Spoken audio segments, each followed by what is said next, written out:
A few hours after Gordon had told him about Alice, the Fat Controller was having a word with Percy at Elsbridge Station. Daisy knows full well she is supposed to take trucks. I think she's still in a bad mood from that encounter with the bull yesterday, Percy replied.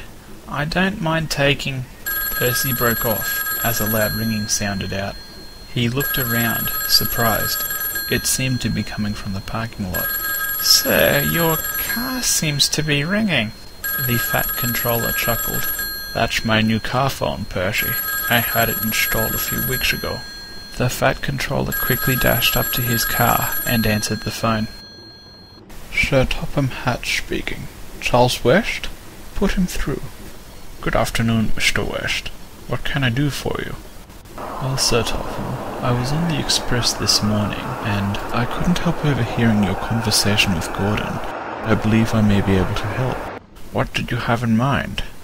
2 nights ago, we had a news story about the Great Northern Railway Preservation Society on our wire service from BBC News.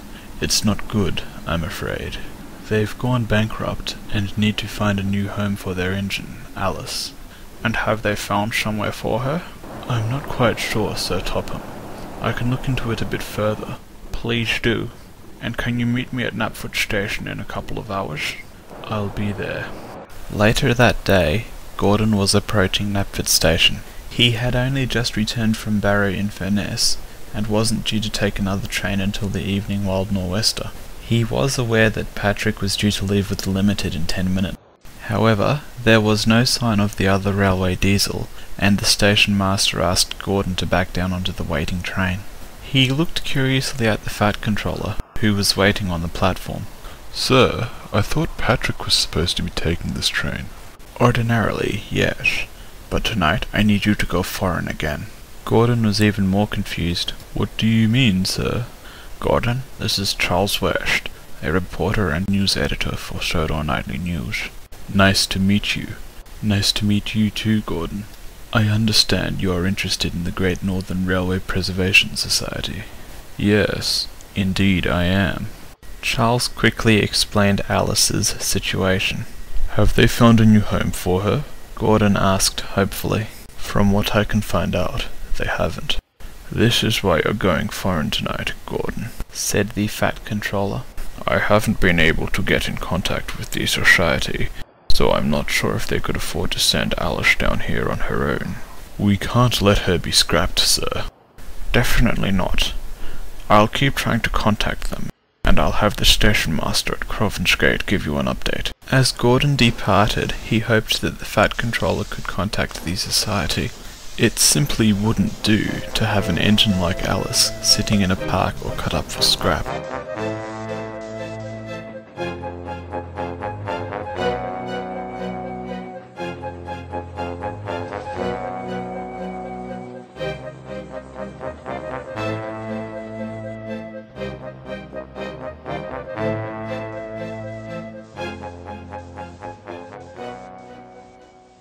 Skarloey was waiting as Gordon pulled into Crovan's Gate. "You look worried, Gordon," commented the little engine. "I am worried." "You shouldn't be, Gordon. I've got a message from the Fat Controller," said the station master as he strode out. "Do you mean—" "He's spoken to the president of the GNR Preservation Society. They're happy for us to give Alice a new home." Gordon grinned. "Who's Alice?" Skarloey asked. "An old friend. Let's not waste any more time." He whistled twice at the passengers. "Hurry up, please."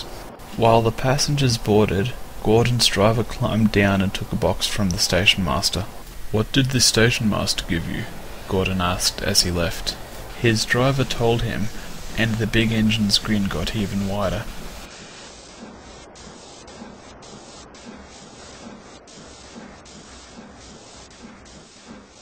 In London, a Volkswagen Beetle pulled in next to Alice's shed. Much to her surprise, the Vice President of the Preservation Society joined her a moment later. Hello, Adam. He grinned at her. Hello, Alice. He glanced around. I guess the others aren't here yet. Others? Another car pulled up, this one Dave's. He joined Adam in front of the shed. What's going on? Alice asked, confused. Would you like to do the honours, Dave? Alice, we've found you a new home. Yes, you said it was in a park. Not exactly. 2 hours ago, I received a call from Sir Topham Hatt, the controller of the North West Railway on the island of Sodor. Alice frowned. That sounded familiar. He said he had heard about you from an old friend. Gordon! Alice exclaimed gleefully. Yes, I believe that was his name. He's on the way now, and is due to arrive in a couple of hours. We've got until then to get you ready, Adam said. We've used the last of the Society's money to buy you a load of coal. It should be here in about an hour. Alice was delighted, and she couldn't help grinning as the other volunteers arrived and began getting her ready. A couple of hours later, Gordon arrived in London. He slowly snaked through the station throat, keeping his eyes peeled for a familiar green shape amongst all the yellow and blue.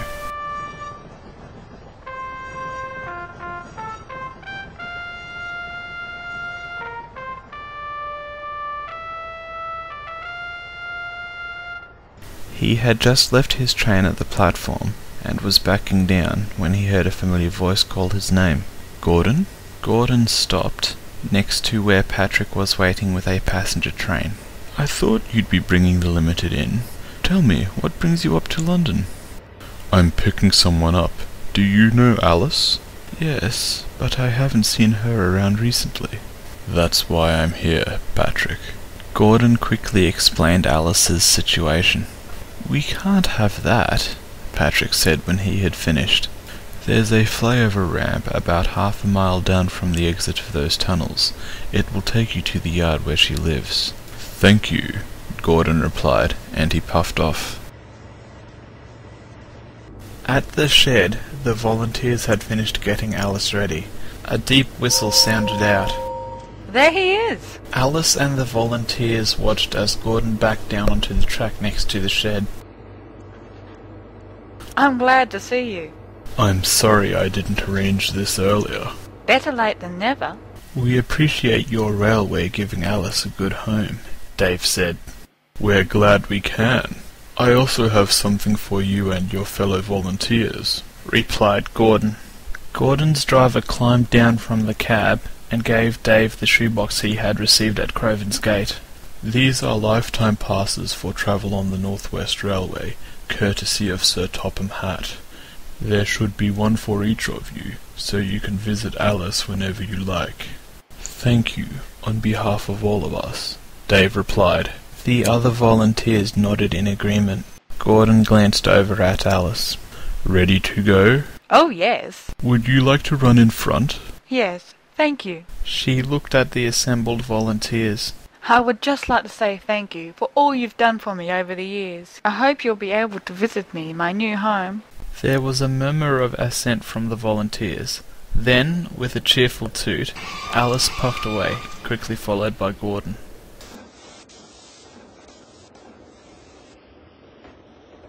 The two engines were quickly coupled up to the express.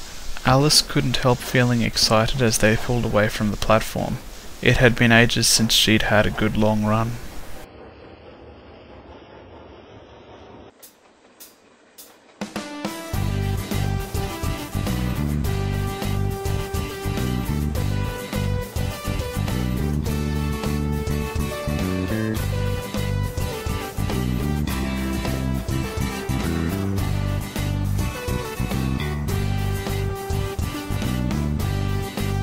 The two engines soon passed through the suburbs of London.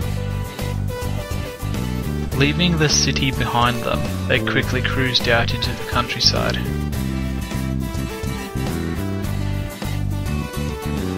They blasted through Barrow-in-Furness. This is it, Alice, Gordon called as they reached the bridge to Sodor. We're almost home.